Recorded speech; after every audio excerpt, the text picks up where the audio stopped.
Assalamualaikum warahmatullahi wabarakatuh. Perkenalkan, kami dari kelompok 4 akan membacakan hasil PPT kami yang berjudul Peracikan Resep Farmasetika Resep 1, Resep 2, dan Resep 3, yang beranggota Rizka Yusrina, Zahara Dinoviana, Evita Sari, Fitri Asi, dan Dina Toiba.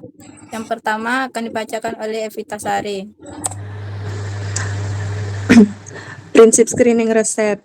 Screening resep merupakan tahap kritis dalam pelayanan farmasi untuk memastikan keamanan dan ketepatan obat. Setiap resep wajib diperiksa secara sistematis meliputi kelengkapan data, legalitas, dan kesesuaian dosis sebelum proses peracikan dilakukan.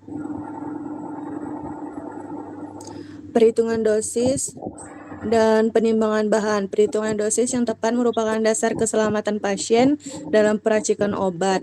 Dosis dihitung berdasarkan usia, berat badan, dan kondisi klinis pasien, konversi, satuan yang cermat, dan penimbangan akurat menggunakan timbangan analitik, memastikan setiap bahan terpenuhi sesuai formula yang ditetapkan.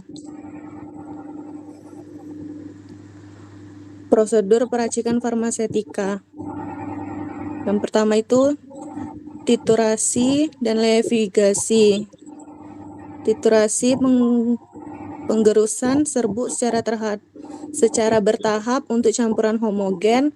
Levigasi dispersi partikel padat dalam basis cair atau semi-solid menggunakan zat pembasah levigating agent sebelum dicampurkan ke basis utama, salep, dan suspensi. Alat kebersihan dan dokumentasi. Gunakan alat bersih dan berkalibrasi seperti mortir, stamper, gelas ukur, timbangan analitik. Catat setiap langkah, bahan obat, metode, dan waktu. Pastikan wadah tertutup rapat dan diberi label setelah peracikan selesai. Berikutnya, analisis resep 1, screening resep. Screening resep yang A, administratif dan kelengkapan legalitas. Untuk inskripsi pada resep tidak lengkap. Tidak lengkapnya karena tidak mencantumkan nama dokter, nomor SIP, alamat praktik, maupun tanggal penulisan resep. Terus, invokatio, tidak adanya tanda resipe. Terus, ordinatio, nama obat dan jumlahnya lengkap tertera pada parastamol sirup 60 ml. Signatur lengkap tertera pada resep S3 DDCTH1. Untuk subscriptio itu tidak ada karena di resep tidak ditemukan paraf atau tanda tangan dokter. Untuk identitas pasien cukup lengkap, tertera nama pasien, Ananda Fadil, dan usianya 5 tahun, namun alamat pasien tidak dicantumkan. Untuk perhitungan dosis dan penimbangan bahan, B. Kesesuaian dosis. Aturan pakai resep itu tertera di resep 3 kali sehari 1 sendok teh 5 ml. Kandungan sediaan umumnya sirup parastamol standar di pasaran berkekuatan 120 mg per 5 ml. Dosis sekali pakai di resep 1 sendok teh sama dengan 5 ml sama dengan 120 mg. Konfirmasi dosis lazim berdasarkan umur atau berat badan. Dosis lazim parastamol untuk anak usia 1-5 tahun adalah 120 mg per kali minum. Diberikan 3-4 kali sehari, maksimal 480-680 mg per hari. Kesimpulan, dosis dalam resep 120 mg per kali 360 mg per hari sudah sesuai dan aman untuk anak usia 5 tahun. Prosedur peracikan. Masalah yang mungkin timbul dan cara mengatasinya. Masalah kelengkapan administratif, resep tidak legal karena tidak ada identitas dokter atau SIP dan tanda tangan atau paraf. Cara mengatasi, apoteker harus melakukan konfirmasi kepada dokter penulisan resep atau melengkapi identitas legalitas sebelum obat diserahkan demi keselamatan pasien. Masalah alat takar pasien, istilah CTH. Secara harfiah berarti sendok teh. Di kalangan umum pasien sering menyamakan sendok teh dapur dengan sendok takar obat. Padahal volume sendok dapur tidak akurat. Cara mengatasinya, pastikan saat penyerahan obat pasien diberikan sendok takar resmi volume 5 mili dari kemasan obat dan berikan edukasi cara penggunaannya.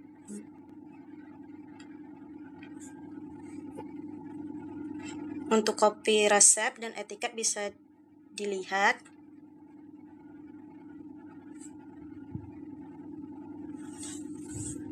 Selanjutnya, analisis resep 2, screening resep. Yang pertama itu administratif atau kelengkapan legalitas, inskrip nama dokter, SIP, alamat, tanggal penulisan tidak lengkap, tidak terdapat nama dokter, nomor izin praktek, alamat klinik maupun tanggal penulisan. Info kosnya, tanda RSIP-nya lengkap, tertera tanda RIP. Bahan-bahan racikan obat, batu hitam, OBH, terisi jelas, OBH 60 ml, amoni kloridi 2%, sulcus liquoridi 5%, dan pembawa sirup simpek ada sampai 60. Signaturnya itu ada S3DDCTH1, tandanya itu 3 kali sehari, 1 sendok teh 5 ml. Paraf atau tanda dokternya itu tidak ada, tidak ditemukan paraf dan tanda tangan legislatif dari dokter. Identitas pasien cukup lengkap, tertera nama pasien, Ani dengan usia 26 tahun, alamat pasien belum tercantum. Selanjutnya, kesesuaian dosis, analisis dosis maksimum atau lazim untuk dewasa.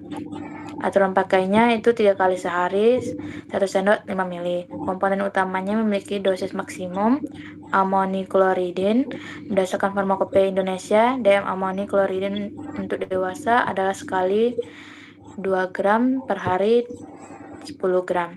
Perhitungan jumlah amoniklorid dalam resep, konsentrasi dalam formula 2% dari total volume. Total jumlah dalam sediaan 60 ml, 2% dikali 60 ml itu 1,2 gram. Pasien 1 kali minum 0,1 gram, pasien 1 hari minum 0,3 gram. Perhitungannya itu amoniklorida 2% dikali 60 ml 1,2 gram. Sulcus liquorinnya 5%, 5% dikali 60 ml 3 gram. Sirup simpek berfungsi sebagai pemanis sebanyak 20-30% dari total volume atau sesuai kebutuhan standarisasi formula sediaan cairan. Misalnya digunakan 12 ml. Aquadis ditambahkan hingga volume sedia mencapai tepat 60 ml. Resep ini meminta pembuatan larutan komponen peptid sebanyak 60 ml. Berikut adalah konversi penimbangan masing-masing komponen.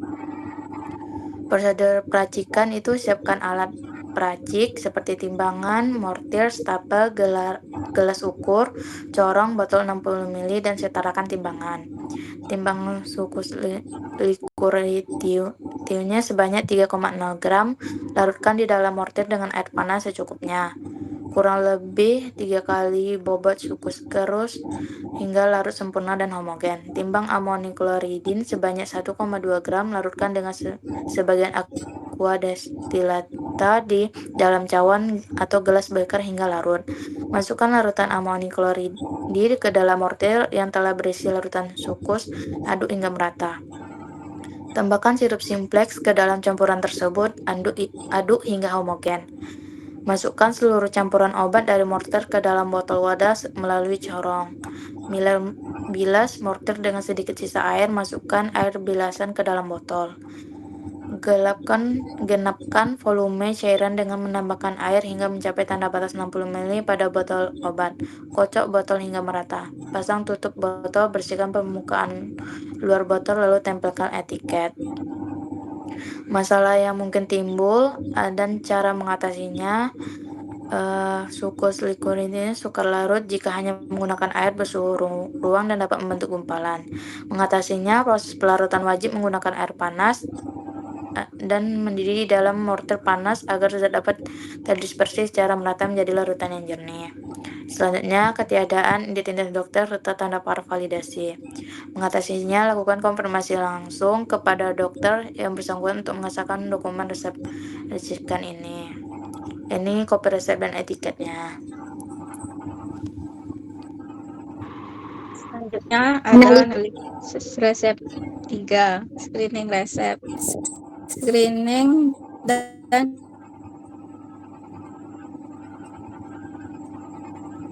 kesesuaian dosis titratif, identitas dokter, SIPA, dan paraf tidak lengkap, dan identitas pasien tertera Kaila 3 tahun 13 kg. Dosis sediaan rekomendasi